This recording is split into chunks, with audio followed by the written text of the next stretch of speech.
Bienvenue sur Balafon Télévision. Pendant 26 minutes, nous nous entretiendrons avec Dr Albert Zé. C'est enseignant-chercheur, mais également spécialiste en économie de la santé. A reçu il y a quelques jours encore le prix d'excellence africaine en économie de la santé. Dr Albert Zé, bienvenue. Merci. Vous avez apporté beaucoup de propositions dans le système éducatif et vous êtes monté récemment au créneau pour critiquer le système de mi-temps à l'école. Mais à quelques jours justement de la rentrée scolaire, eh bien rien ne filtre, rien n'a changé et on pourrait bien sûr se retrouver avec ce même système. Oui, c'est évident que tout porte à croire que nous avons finalement adopté le système de mi-temps comme étant le nouveau système de l'enseignement aujourd'hui. Une manière de dire que nous sommes retournés des dizaines d'années en arrière parce qu'il faut rappeler ici, pour ceux qui nous suivent, que le Cameroun vivait déjà d'abord dans le rythme du programme de mi-temps bien avant. Moi, je n'ai pas honte de le dire, j'ai fait mes classes au primaire dans le cadre du programme de mi-temps.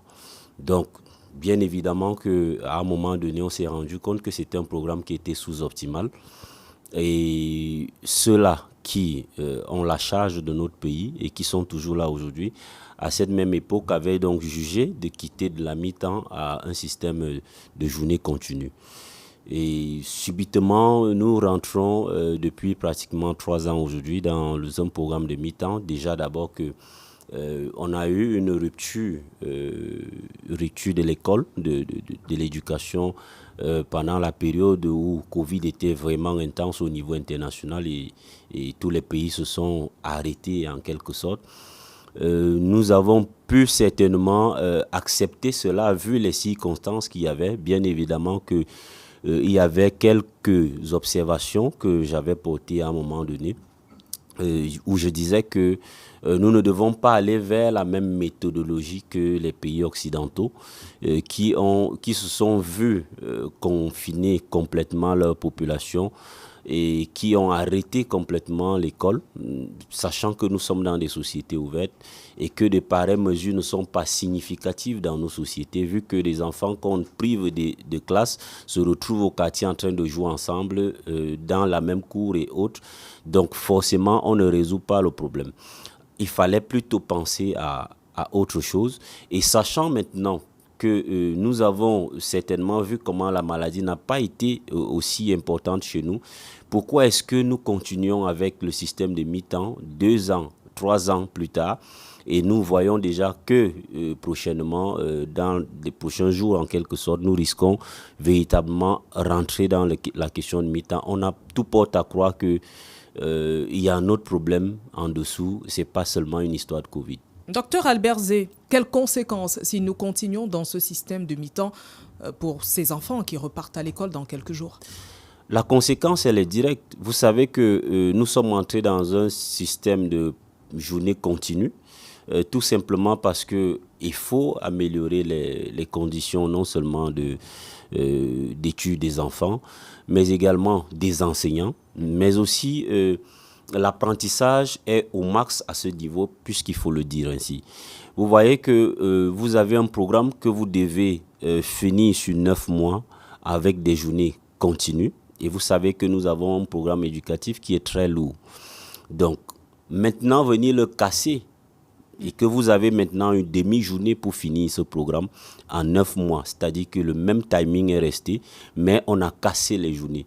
Ce qui fait qu'on aura forcément des programmes qui ne vont pas s'achever, soit vont s'achever de la plus mauvaise des manières, c'est-à-dire que les enseignants seront obligés de bâcler un certain nombre d'enseignements. Et quand on sait, une fois de plus, que au niveau du primaire, les enfants ne sont plus recalés, ce qu'on appelle vulgairement au quartier échoué. Oui. Donc, ce n'est plus possible. Ça veut dire que lorsqu'on est dans ce genre de système où les enfants ne sont plus recalés, il faut leur donner un max d'enseignement. C'est-à-dire qu'il faut un suivi qui est très important. Si maintenant, avec tout ce qu'il y a, on se retrouve encore avec des enseignements qui sont réduits à la baisse, je crains fort que dans les prochaines années, que nous puissions avoir un Cameroun qui est suffisamment réduit.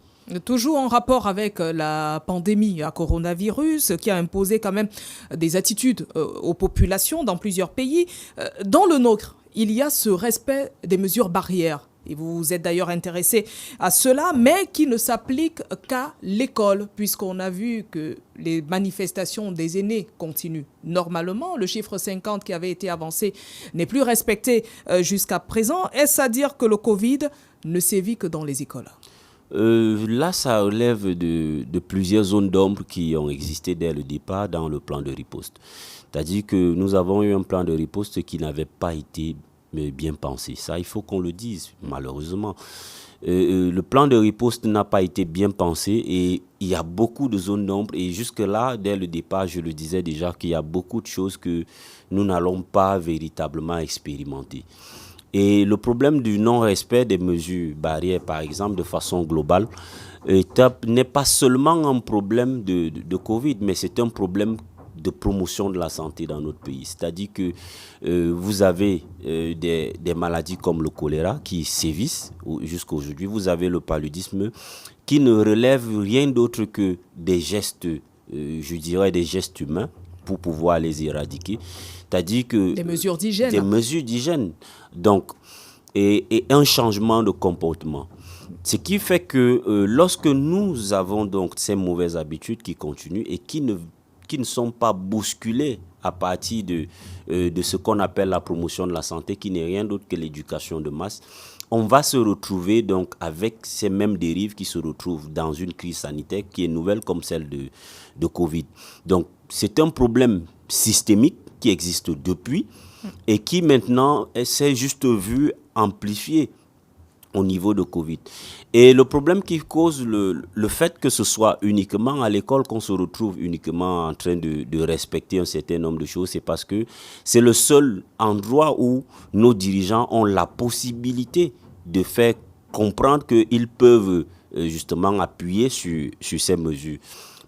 Vous ne pouvez pas aujourd'hui imposer à des gens qui ne comprennent même pas le bien fondé de se laver les mains, de le faire. C'est ça le problème. Et c'est pour ça que j'ai dit dès le départ de la crise qu'il fallait éduquer la population. C'était un moyen pour nous de construire une population, une société responsable sur les questions de santé.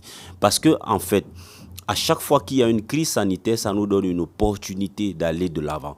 Et c'était le moment pour nous d'enseigner non seulement sur l'importance des mesures barrières qu'on présentait aux populations, mais également en même temps éduquer la population sur les questions de santé, notamment le choléra, le paludisme, l'hypertension et autres.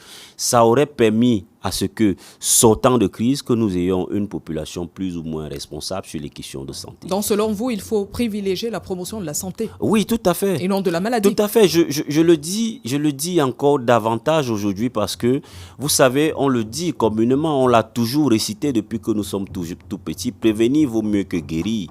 Et il faut également le dire que ça vient du fait que le premier objectif d'un système de santé, c'est prévenir la maladie, c'est-à-dire préserver la santé des populations. Alors, le meilleur système de santé au monde n'est pas celui qui soigne le plus de patients, mais c'est celui qui a moins de patients. Il faut qu'on le comprenne en fait, parce que la prise en charge, elle coûte plus cher que la prévention. Il faut donc savoir que un individu malade est un échec du système de santé. On devrait plutôt travailler à longueur de journée à comment protéger la santé des populations. Voilà en quelque sorte le challenge que nous avons et qui doit maintenant être inscrit dans nos priorités. Docteur Albert Zé, vous êtes enseignant, certes du supérieur, mais vous avez observé une baisse du niveau des élèves lors des récents résultats aux examens officiels. Selon vous, en dehors du système de mi-temps que vous avez fustigé tout à l'heure, on peut aussi indexer la grève des enseignants. Oui, c'est évident que la grève des enseignants a eu un impact négatif sur la qualité de l'enseignement. C'est vrai qu'on ne peut pas focaliser tout dessus. C'est depuis des années qu'on commence déjà à observer qu'il y a une chute du niveau de la qualité de l'éducation au Cameroun. Qui serait due à quoi, selon vous? Certainement, je pense que cette baisse est due forcément à cette mauvaise prise en charge des enseignants. Parce qu'il faut le dire, il faut dire que l'enseignant est celui qui fabrique. Et si celui qui fabrique a déjà des problèmes de subsistance, ça va causer problème. C'est un peu de façon parallèle ce qui se passe avec la santé. C'est-à-dire on ne peut pas demander aux gens d'humaniser les soins alors qu'eux-mêmes ils ne sont pas déjà humanisés. Donc ça cause un certain nombre de problèmes. Et quand vous voyez aujourd'hui les enseignants préfèrent aller dans des établissements privés pour aller dispenser des cours, essayer d'arrondir les fins du mois. Ou faire Immigration Canada. Oui, exactement. Plusieurs partent tous les jours. Et vous savez, je cause généralement avec beaucoup qui entrent dans des écoles de formation. Et dans la majeure partie du temps, il y en a qui disent que j'entre à l'école pour avoir une position et puis cette position me permettra justement de traverser, d'aller aller exercer ailleurs. Ça cause déjà un certain nombre de problèmes parce que nous, on constate la baisse de la qualité de l'éducation au niveau supérieur parce que les étudiants aujourd'hui que nous essayons d'encadrer, il faut le dire, la plupart, on se pose parfois la question comment ils ont fait pour avoir le bac. Donc vous voyez, à ce niveau, ça devient très inquiétant. Et lorsque vous connaissez également que, je parlais de ça tout à l'heure, qu'il n'y a plus un système de recalage, par exemple, des élèves au niveau primaire, c'est-à-dire que lorsque vous êtes entré à la base, qui est la CIL, vous devez seulement aller jusqu'au bout, sans qu'on ne puisse véritablement vous dire que vous n'avez pas pu passer d'un niveau à un autre. Donc ça cause problème en fait. Ce système d'évaluation à l'époque permettait de filtrer également ceux-là qui ont un bon niveau afin que les meilleurs puissent avancer. Mais aujourd'hui, on se retrouve généralement au lycée avec beaucoup de gens qui manquent de niveau et qui ne peuvent pas le combler parce que généralement, ces parents n'ont pas de moyens pour pouvoir mettre les enfants dans des conditions à ce qu'on puisse relever le niveau. Donc, il y a beaucoup de choses. Il n'y a pas seulement la grève des enseignants, mais je pense qu'il y a même également aussi la société dans laquelle nous vivons qui pose également des problèmes. Lorsque vous voyez aujourd'hui les dérives qu'il y a par exemple au niveau basique de l'éducation, c'est-à-dire que dans les écoles primaires, des lycées et autres, vous voyez bien que des enfants se livrent à toutes sortes de débauches aujourd'hui qui ne sont rien d'autre que les résultats d'une société décousue et qui en fait n'arrivent plus à canaliser la jeunesse. Je dis ça ici parce que il y a un réel problème, c'est que nos enfants aujourd'hui manquent de modèles. C'est-à-dire qu'il y a des modèles dans la société, mais la société étouffe les vrais modèles au point de présenter aux enfants, aux plus jeunes, ces modèles-là qui ne sont véritablement pas des modèles à suivre et qui concourent justement à détruire en quelque sorte la moralité des enfants et tout ce suivi qui peut être autour. Selon vous, tout est lié? Oui, tout est lié. J'ai toujours eu l'habitude en fait de ne pas analyser des problèmes de façon classique, c'est-à-dire de façon individuelle. Tout est lié et tant qu'on ne va pas prendre cela de façon liée, on ne pourra pas résoudre ce problème qui est aujourd'hui très important. On parle de valeurs. Je rappelle que vous êtes enseignant-chercheur. Vous êtes également spécialiste en économie de la santé et tout récemment, ce n'est pas la première fois, vous avez été lauréat du prix d'excellence africaine en économie de la santé. Félicitations, Dr Alberzé. Merci. Je m'adresse à présent aux chercheurs, Dr Alberzé. Comment se porte la recherche dans nos universités? Je dirais automatiquement très mal. Ça, je ne vais pas réfléchir dessus. Pourquoi? Parce que je pense que jusqu'à présent, le Cameroun n'a pas encore compris qu'il faut faire la recherche. Ça, je le dis. Vous imaginez, je prends un exemple très banal. Vous avez rappelé tout à l'heure que j'ai eu ces prix. C'est-à-dire que c'est un prix que j'ai eu 2 fois successives déjà. Donc, 2019, 2022, sachant qu'entre-temps, il y avait eu Covid qui avait annulé tous les événements. Alors, vous voyez que il n'y a eu aucun engouement.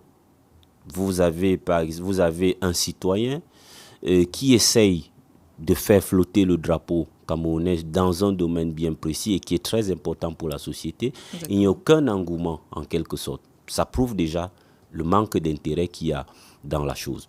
Allons-y questionner également les budgets qui sont alloués au ministère de la Recherche et de l'Innovation. Vous allez voir que c'est tellement dérisoire. Ça prouve déjà le manque d'intérêt également qu'il y a dans la chose.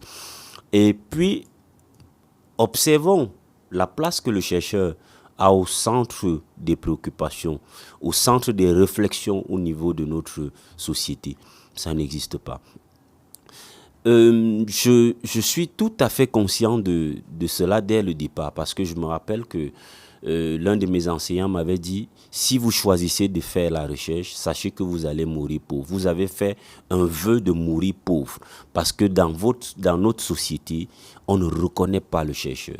Mais est-ce qu'il n'y a pas un budget alloué justement pour les chercheurs? N'oublions pas que régulièrement, les enseignants d'université manifestent, font des grèves, puis reviennent parce qu'il y a le ministère de l'enseignement supérieur. Oui, j'ai l'occasion d'en parler aujourd'hui. Je crois que les manifestations des enseignants d'université ne sont rien que des manifestations de la misère.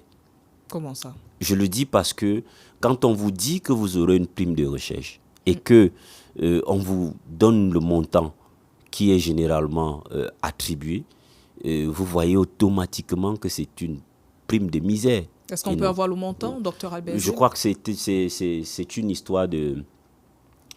ça doit être dans les 350 000 pour un trimestre. Je crois quelque chose comme ça. Ouais. Alors, pour quelqu'un qui fait effectivement de la recherche, vous pensez que ça peut payer la connexion Internet au Cameroun? Pas du tout. Est-ce que ça peut payer un ordinateur qui peut faire de la recherche? Pas du tout. Donc, vous voyez qu'en quelque sorte, je pourrais dire que c'est le minimum du minimum qu'ils reçoivent. Donc, ces manifestations sont désolantes. C'est-à-dire que, vous voyez, c'est un niveau de misère qui ne dit pas son nom, qui voudrait que non seulement vous recevez ce minimum et à un moment donné, on vous le bloque même encore. Et on vous demande d'être excellent, on vous demande de faire de la recherche. Je vous assure, ce n'est pas évident.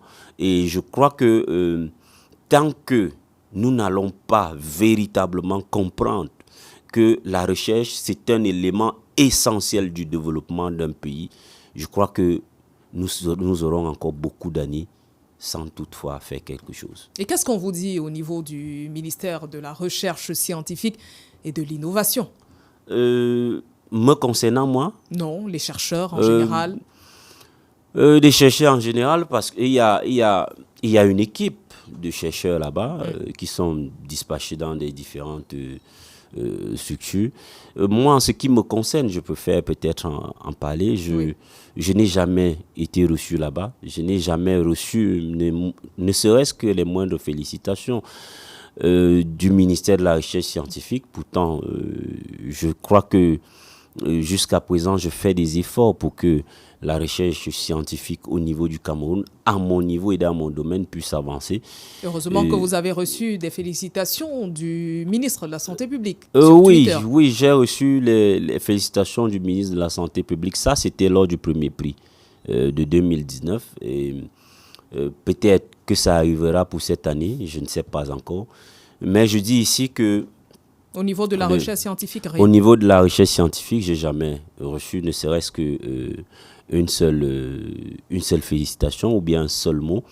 Mais je pense quand même qu'il y a des signaux positifs. Je le dis ici parce que la dernière fois que j'ai fait la dédicace de mon dernier ouvrage, en août 2020, j'avais écrit au ministre de la Recherche scientifique qui a répondu favorablement et qui a envoyé une de ses collaboratrices venir écouter en quelque sorte ce que j'avais à proposer au gouvernement concernant le système de santé camerounais. Donc je pense qu'il y a des signaux positifs et qu'aujourd'hui, il est vrai que nos aînés ne comprennent pas les enjeux actuels parce que nous sommes déjà dans une phase assez accélérée qui voudrait que nous puissions aller un peu plus vite. Donc, ce que nous devons faire également, non seulement tendre la main à nos aînés, mais également les tirer, même si c'est par force, pour qu'ils puissent comprendre les enjeux de ce que nous sommes en train de faire. Revenons à la santé, docteur Albert Zé. Vous êtes spécialiste de l'économie de la santé. Il y a une actualité qui concerne le ministre de la Santé publique, le docteur Maouda Malachi, qui interdit la vente des produits décapants. Comment avez-vous apprécié cette actualité? Ou bien cette sortie, cette décision du ministre en tant que spécialiste de l'économie de la santé? C'est un sujet qui me passionne bien avant que nous arrivons à ce niveau, parce que déjà, il faut le dire que ça fait pratiquement 10 ans que nous sommes dessus. Je suis fondateur d'un institut de recherche qui fait justement sur les sensibilisations de terrain, et nous avons longtemps travaillé dessus, essayer de sensibiliser la population sur un certain nombre de choses. Il ne s'agit pas seulement de ces produits qu'on appelle Janssen chez nous, mais beaucoup d'autres choses. Alors, le seul commentaire que je peux avoir dans cette histoire, c'est que c'est très désolant de savoir que c'est à ce moment qu'on essaye d'ouvrir les yeux lorsque les choses ont suffisamment évolué. Et j'ai bien peur que la décision du ministre soit une décision fantaisiste, je le dis comme ça, et je m'explique. Oui. Parce que sur la note du ministre, la note qui interdit, justement, vous voyez les molécules ou alors les substances qui sont interdites d'importation sont des substances vieilles qu'on n'utilise plus aujourd'hui dans le monde du décapage. Ah bon? Donc, vous voyez que, en fait, le manque de réflexion, le manque de maturation d'idées dont je fais souvent, dont je relève souvent dans certaines interventions de nos autorités, est en train justement donc nous amener une fois de plus vers des décisions fantaisistes. Parce qu'il faut le dire aujourd'hui, le monde de la cosmétique a suffisamment évolué. Et les substances qui ont été interdites d'importation n'y sont même plus utilisées dans les produits. Ça veut dire qu'on a évolué dans ce domaine-là. Exactement, tout évolue. Et c'est ça le problème du Cameroun, c'est que nous continuons à fonctionner comme si nous étions en 1940, alors que nous sommes en 2022. Il faut comprendre l'évolution de la vie, il faut comprendre l'évolution du monde. Et à partir de ce moment, c'est là où on prend des véritables décisions. Donc, quand vous venez interdire un produit qui était, je pourrais dire, star, entre guillemets, en 1940, en 2022, on ne l'utilise plus. Donc, il faut d'abord... Il faut actualiser. Il faut actualiser d'abord déjà les connaissances. Il faut savoir que voici ce qui est sur le terrain actuellement. Et maintenant, donc, mûrir l'idée sur l'interdiction, sur les décisions à prendre. Et maintenant, pour les mûrir, il faut également qu'on puisse mettre sur pied une équipe gouvernementale. C'est-à-dire qu'on met sur pied un système gouvernemental qui est composé de plusieurs acteurs, parce que ça ne concerne pas seulement la santé. Ça concerne les douanes, ça concerne les impôts, ça concerne les finances et autres. Il faut donc mettre une synergie sur pied, coordonner, pour que nous puissions commencer à avoir des résultats. Et autre chose, ce n'est pas de façon brusque qu'on décide sur de pareils phénomènes, parce qu'on ne pourra pas les éradiquer du jour au lendemain. C'est comme si aujourd'hui vous vous levez, vous dites vous allez arrêter la prostitution. Ce n'est pas possible du tout. Donc ce sont des phénomènes sur lesquels il faut aller progressivement. Et pour gagner ce combat, il faudrait le gagner à deux niveaux, c'est-à-dire au niveau financier et au niveau humain. Au niveau financier, c'est quoi? Il y a généralement ce qu'on appelle chez les anglo-saxons les sin tax, c'est-à-dire que en anglais, généralement, on traduit ça bizarrement en disant les taxes sur le péché. Oui. C'est-à-dire que vous avez, on impose certaines substances ou alors certains produits nocifs pour la santé des populations afin de récolter de l'argent et financer. Voilà, afin de financer maintenant les questions de santé. On pourrait certainement, dans le processus progressif de lutter contre le Janssen, on peut imposer ces produits, les mettre dans les sin tax et récolter de l'argent, parce qu'il y a toujours des gens qui ne vont pas se décourager. Et vous savez, le fait de mettre ces produits sous taxe, sous forte taxe, ça augmente les prix et du coup, ça décourage certains. Vous voyez qu'à partir de ce moment, on va commencer à réduire la consommation de ces produits. Et maintenant, ceux qui seront suffisamment têtus et qui ont de l'argent pour continuer à détruire leur vie, continueront à financer notre économie, notamment à travers ces taxes, et nous pourrons progressivement commencer à réduire les importations pendant qu'on maîtrise donc le phénomène, c'est-à-dire qu'on maîtrise le phénomène de façon progressive. Et pendant ce temps, on récolte des financements et on commence à limiter des importations.